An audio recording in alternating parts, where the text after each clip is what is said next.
Hey guys, welcome back to my channel. Today I am going to be answering all of your questions regarding my 120 pound weight loss journey. I asked you guys on the community tab here on YouTube, ask away. I'm going to do a Q&A, so that's what we're going to do today. If you would like to be able to ask me questions, make sure that you are subscribed and hit the bell button, because sometimes I post in the community and I'm like, guys, ask me a question, and it'll be random. So make sure you're subscribed, because if you're not, you may be missing out. So let's just get straight into the questions, and if you find this video helpful, be sure to click that little like button and leave me a comment down below.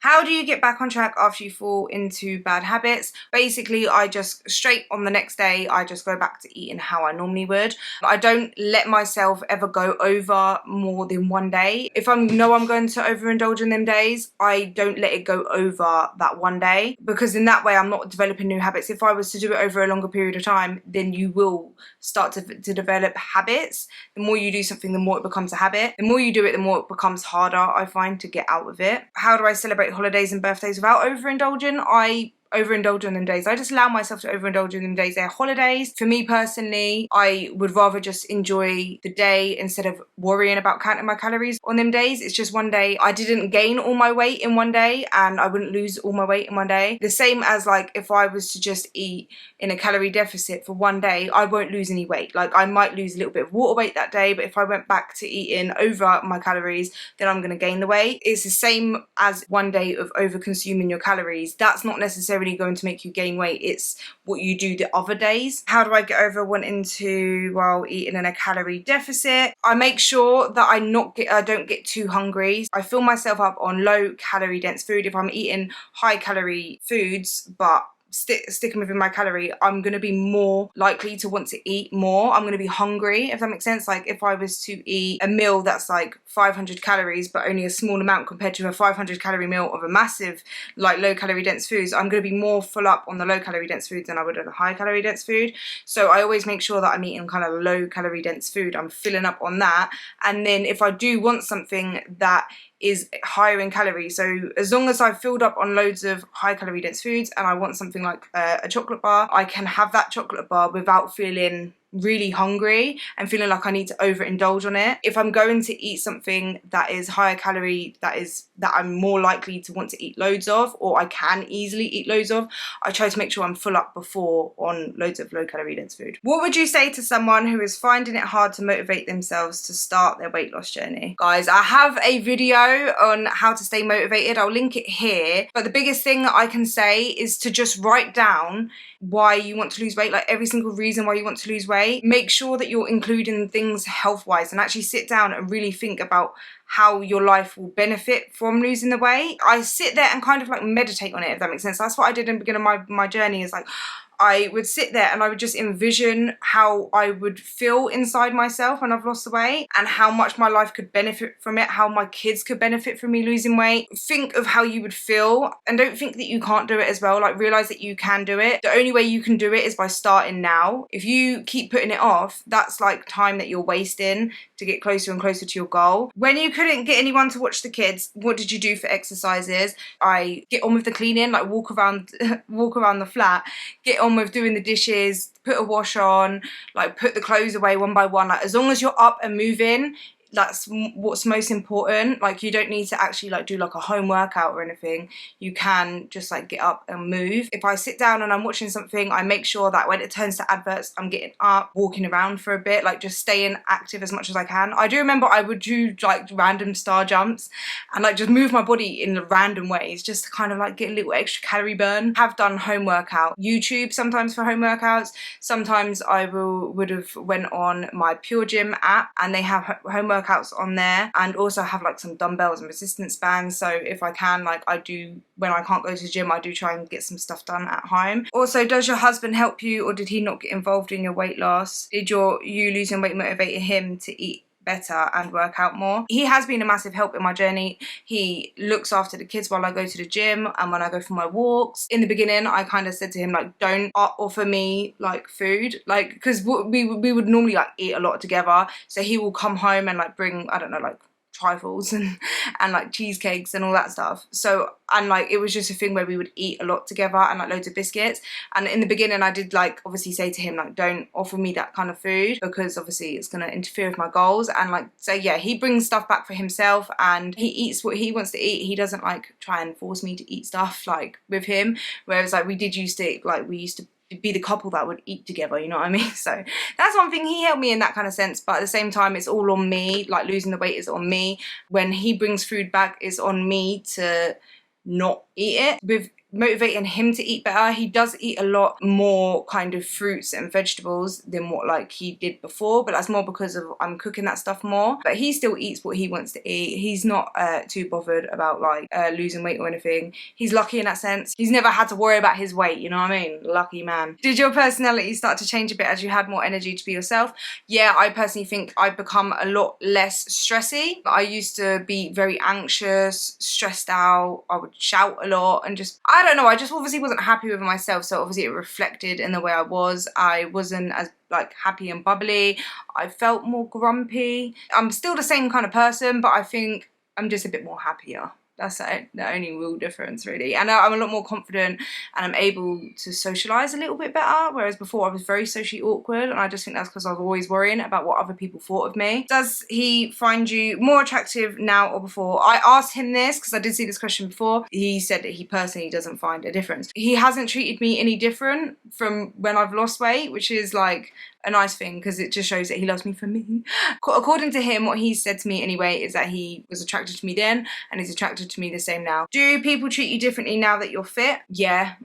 Not people that are close with me already, not people like my partner, my best friend or my family. No one like that, but people in general treat me different. Like I've noticed the general public, I don't know, treat me differently than what I was before. Like it's kind of sad in a way. Like when I was bigger, I was almost treated like I was invisible, like no one really paid me any attention. And then now I'm thinner or fitter, I get a lot more smiles, people seem a lot more kind, a lot more chatty, and I don't know whether that's just because I'm more approachable, maybe I'm more smiley, I don't know, but I do get treated differently. Whatever the reason is, whether there is like some kind of like fat phobia or whether it's like because I'm more approachable, yeah, but I definitely do get treated a lot different than what I did before. Even the same kind of people that don't really know me but know kind of like, you know, like when you kind of see them outside, if that makes sense, and you're like, right, they're a lot more kinder to me, like a lot more smiley and bubbly than what they were when I was bigger. How did you survive the evil sugar cravings early on in your transformation journey? Any tips for us beginners? For some people, sugar addiction feels real. It can feel like that. I've certainly felt like I had a sugar addiction, so I know what you're trying to say, but try to kind of take away the evil part away from it. I feel like when you put it in such a negative way and you overthink it in that way, it can just make things worse. That's what I personally feel like anyway. You like the taste of the food because it tastes good. Like sugar tastes good, especially when it's mixed with fat and everything that makes the food really nice. If you allow yourself a little bits of it, then you should be fine. But obviously I know it's hard, sometimes you can't just have a little bit, it makes you want to eat more. That's why companies always put it all in their food, like loads of sugar and stuff to get you wanting to eat more. So I understand that, but what I did, I always would eat sugar, like sugary stuff at night time. So I'd always eat my biscuits, my chocolates and sweets, all of that stuff at night time. And I built like a habit in for myself. So in the evening, I always felt for something sweet. And what I did right in the beginning of my journey was I literally would have like a bowl of grapes or a bowl of fruit with a cup of coffee at night. And I'm telling you, it really did. I know it sounds like it won't work, but it replaced that sugar kind of craving. I got to taste something sweet, and it just took that away from me until the point I didn't even end up feeling like I had to. I still sometimes now have a snack at night time, but it did get to the point where I didn't even need it anymore. But when I did start my journey, I did have to replace it with that, because if I was to just allow myself to have 2 biscuits, I wouldn't have just been able to have 2 biscuits right in the beginning. I had to kind of stop having that in the beginning to kind of replace that. And then now I'm able to have like a couple of biscuits when I want, but I didn't get to that point straight away. I had to kind of wean myself off of it, if that makes sense at first. What held you back from starting your weight loss, and what made you finally do it? What held me back was thinking that I couldn't do it. I thought that, well, there's 2 things, and I know there's another question coming, so I'm gonna answer that part when that question comes, if that makes sense. I thought that I wouldn't be able to lose over 100 pounds. Like, I knew how much weight I had to lose, and I felt like I was never going to be able to lose all of it. So what is the point in even trying? Like, I genuinely thought that I couldn't do it. And what made me finally do it was actually seeing one of my friends losing a massive amount of weight. And it just made me realise that it is possible to lose a massive amount of weight and keep it off at the same time, and just do it in a healthy way. And it just made me think, like, if she can do it, why can't I do it? And that's why I like sharing my journey, is because I want you guys to see that it is possible. And sometimes it's all that it takes is it to make you realise that you can actually do it. Do you think it's necessary for someone to include daily exercise in order to reach their final goal weight, or can it be done by diet alone? So no, you don't have to exercise to lose weight. To lose weight, you need to be in a calorie deficit, and you can just do that by reducing your calorie intake, and you will lose weight. You don't need to exercise. If you are someone that don't want to go to the gym, or you can't go to the gym, or you can't work out from home for whatever reason, you can lose weight without exercising. You don't need to exercise. You can manage your calorie intake through, if you consume in a calorie deficit, you're going to lose weight. But I also think that when we want to lose weight, we want to lose weight to be healthier, and the best way to be healthy is to exercise and move your body. You don't have to do gym workouts. It can just be getting up, going for a walk, doing some kind of form of movement. It's always going to make you healthier, and it's better to have, in my opinion, a balance of eating healthier and moving your body more, moving, exercising, finding an exercise that you enjoy. I personally think that's the combination of them both, and it also makes losing weight a lot more easier, because you can then eat a little bit more because you're burning that little bit of extra calories, and it gets you into that same deficit, whereas you would have to eat a lot less calories if you're not burning that much calories for your exercise, if you know what I mean. So I do think it's better to have a balance of both, but you don't need to. All right, this is the part where I was saying that this is something else that held me back. Did you ever worry about developing an ED whilst losing weight? Yes. I did mention this in my weight loss transformation video when I was a teenager, about 16 years old, and I lost around 4 stone. I started by just eating like 3 meals a day, and that's it. And then I went into calorie counting, but I went onto MyFitnessPal and it gave me 1,200 calories. And then I always kind of wanted to eat less and less calories, and it ended up developing into almost like an ED. I never got diagnosed with it or not, but I was like starving myself, and yeah, it was not good. And I basically, yeah, so I developed an ED, which I did eventually kind of come out of on my own. I didn't get any treatment for it. But after that, I ended up gaining so much weight. I got pregnant, I gained so much weight, and then obviously I continued to gain weight until I got to my highest weight of 269 pounds and like 19 stone. I would always relate losing weight to getting to my darkest point in my life. I was very low and depressed and down at that point. So when I kind of finally got out of it, and when I got to my biggest weight, I always kind of had that in my back of my head, that I related losing weight to feeling like that, and I thought I wouldn't be able to lose weight without getting back into that place.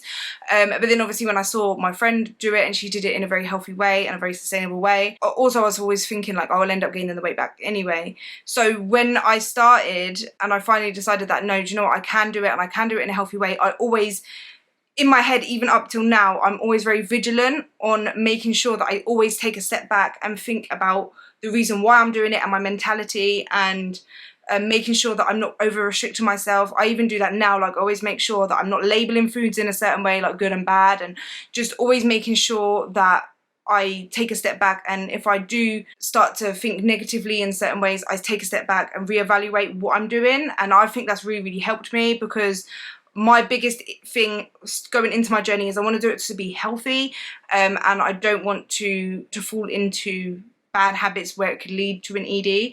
I think I've done well so far. I've always just taken a step back and reevaluated when I do think something is slipping into bad habits that could lead to that, and that's really helped me try to keep a really healthy mindset, and I'm continuously doing that even to this day, because I know that even after losing weight, it's very common to develop like eating. I'm very vigilant to try and stop that from happening. When I did lose all of my weight and I was trying to switch into maintenance, I did notice that there was once every other week where I would eat large amounts of food, and I felt like I was getting out of control, and I had to take a step back and reevaluate and think, why am I falling into that habit?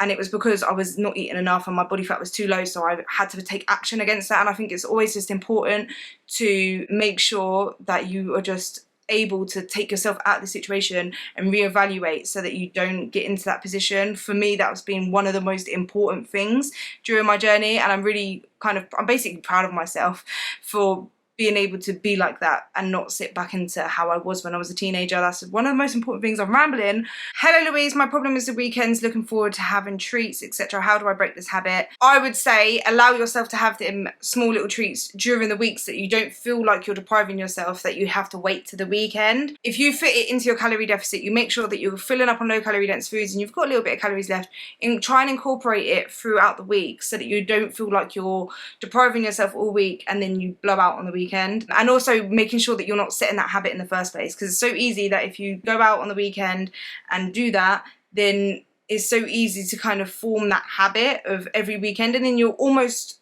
anticipating it to happen, and then you make it happen because you're anticipating it. Whereas if you don't set that habit in the first place, you won't have to try and break it. I think that's all the questions I'm going to answer today. I didn't realise it's going on so long, but I will do another Q&A. I might go through the rest of the questions. Let me know whether you want me to carry on answer the questions down below. I hope you found that helpful. Subscribe if you haven't already, and I will see you guys in the next one. Bye.